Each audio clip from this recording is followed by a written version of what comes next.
What if Ford took one of its most stylish cars ever built, replaced its perfectly good engine with one borrowed from a delivery van, advertised it as the car that is seen but not heard, and then watched sales collapse so badly that the new engine sold fewer cars in 4 years than the old engine had in just 2? That is not a hypothetical. That is exactly what happened. In 1965, Ford of Britain made a decision about the Corsair that turned a promising mid-sized car into one of the most talked about corporate mistakes in British automotive history. The Corsair had been turning heads since its London Motor Show debut in 1963, with styling that looked like nothing else on British roads. Then Ford gave it a van engine and called it an upgrade. This is the true documented story of the Ford Corsair, the car that Ford built to beat everyone and then quietly watched fail. If real automotive history like this is what brings you here, hit that subscribe button and tap the bell icon right now, because this channel covers the real stories behind the cars that history almost forgot.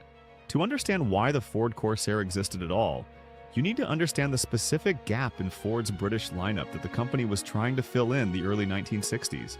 By 1962, Ford of Britain had already launched the Cortina, a lightweight, affordable family car that became an immediate and enormous success. The Cortina sold in massive numbers and quickly became one of the most recognizable cars on British roads.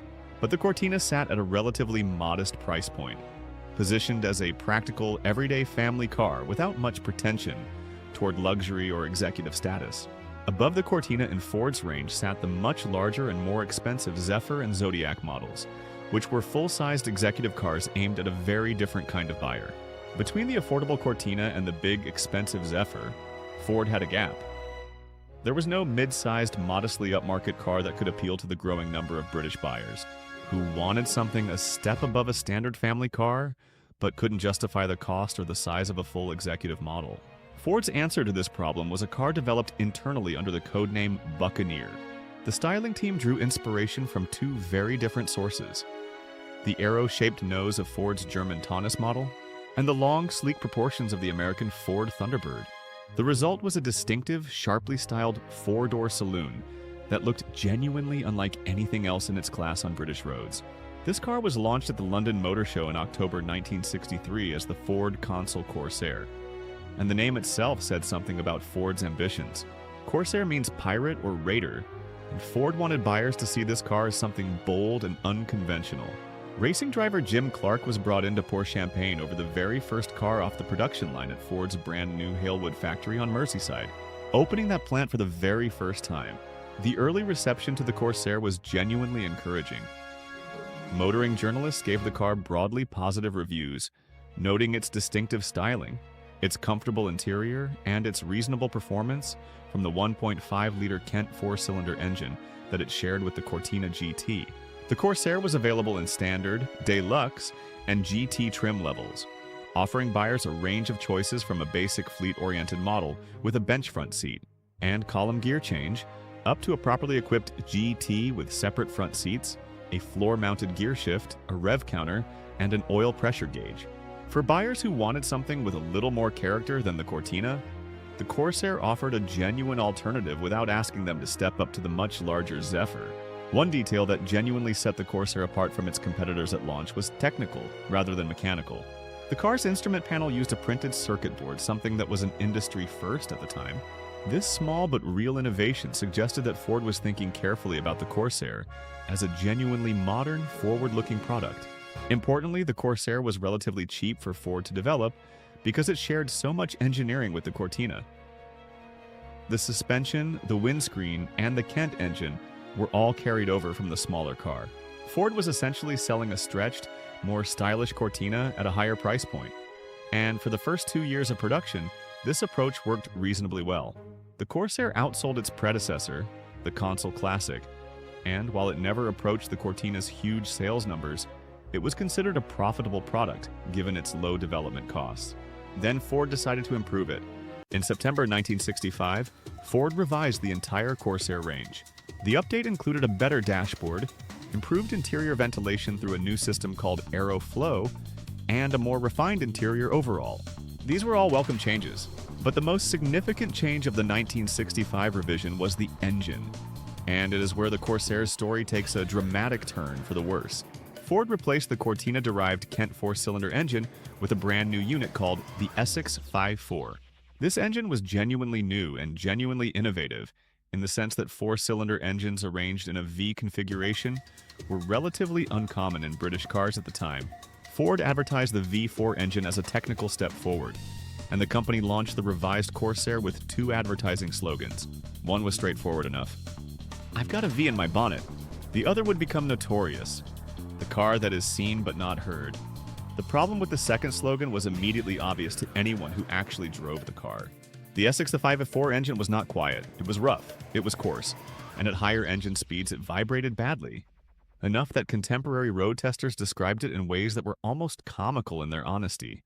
One magazine noted a woolliness that coincided with a vibration period and said that somehow the engine never really recovered, and that pushing hard through the gears felt like taking a liberty with the machinery. The source of the problem was straightforward. The Essex 5.4 engine had originally been designed for use in the Ford Transit commercial van. Vans have different requirements than passenger cars. A van engine needs to pull heavy loads at low speeds, not deliver smooth, refined performance across a broad RPM range. In a car that is trying to position itself as a step above the ordinary. The Essex 5.4 delivered adequate power, and Ford improved the engine's balance and enlarged it to 2.0 liters for the top spec versions. But it never fully shed its van engine character. Making matters worse, the heavier V4 engine added weight to the front of the car. The Corsair had always carried more of its weight over the front wheels than was ideal, and the heavier engine pushed this tendency further, making the car's handling less confident than it had been with the lighter Kent engine. Buyers were getting a rougher engine, heavier steering feel, and less economical fuel consumption, all in a package that Ford was asking them to accept as an improvement. The British car-buying public responded to the V4 Corsair in the clearest way possible.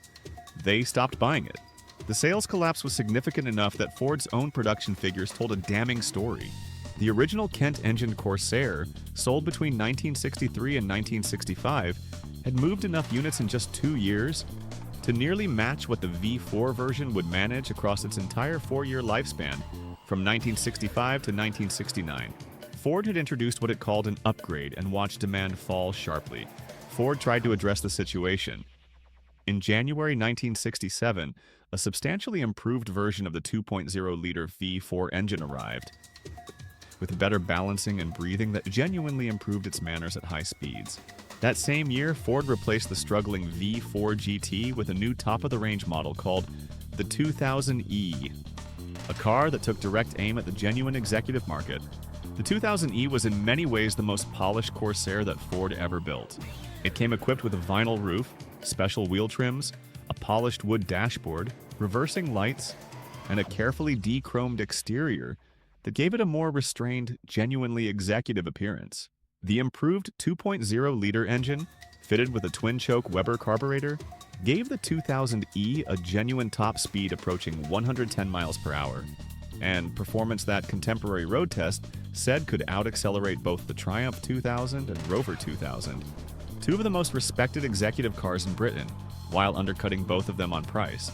For a brief moment, the Corsair seemed to have found a path forward, and reviews were considerably more positive than those the V4 had received at its troubled 1965 launch. And reviews were considerably more positive than those the V4 had received at its troubled 1965 launch. But the 2000E's improved reputation came too late to change the Corsair's fundamental position in Ford's lineup. Because by the late 1960s, the very structure of Ford's British range was shifting in ways that left the Corsair without a clear purpose. When the Corsair had launched in 1963, it occupied a genuine gap between the small Cortina and the large Zephyr. But by the late 1960s, two things had happened simultaneously. First, the Cortina itself had grown. The Mark II Cortina, launched in 1966, was a larger and more refined car than the original, closing the gap between the two models from below. Then Ford launched the Escort in 1968, which filled the space below the Cortina, shifting the entire Ford range upward. At the same time, Ford made a strategic decision to channel its performance and sporting aspirations into a brand new model, the Ford Capri. The Capri launched in 1969 with a wide range of engine options, stylish fastback coupe bodywork, and a clear identity as Ford's European performance car. The Corsair had never been a pure performance car, but the sporty GT and 2000E variants had given it a performance edge that the Capri now claimed entirely. By 1970, Ford's solution was simple and final. The new Cortina Mark III arrived with a wheelbase extended to match that of the Corsair, effectively making the two cars the same size. Ford discontinued the Corsair and allowed the enlarged Cortina to take its place in the market. The Corsair's 7-year production run had produced approximately 310,000 units. That number sounds reasonable in isolation but becomes less impressive when compared to the Cortina Mark I alone, which had sold more than 1 million cars between 1962 and 1966. Today, surviving Ford Corsairs are genuinely rare. Of the approximately 310,000 built, only a few hundred remain in the United Kingdom. The convertible version, produced in tiny numbers by Crayford Engineering, has become particularly sought after, with an estimated 75 surviving examples making it one of the rarest British convertibles from the 1960s. The Corsair story is worth remembering for what it reveals about how car companies make decisions. The original Corsair was a genuine achievement. It filled a real gap in Ford's lineup. The V4 engine decision changed everything. Replacing a smooth, proven engine with one borrowed from a commercial van asked buyers to accept something their own experience contradicted. Cars and buyers are honest with each other. The driving public felt the V4's vibration, heard its harshness, and responded by choosing other cars. The Ford Corsair is now finding the appreciation it was denied in its own time. Collectors value it precisely because it is rare, because its Thunderbird-influenced styling genuinely holds up decades later, and because the best examples, particularly the later 2000E, represent a genuinely capable mid-sized British car from an era of automotive history that is still worth understanding. The van engine that nearly killed it has become part of its legend, and the lesson it left behind, that marketing cannot overcome what a driver feels through the steering wheel, remains as relevant today as it was in 1965.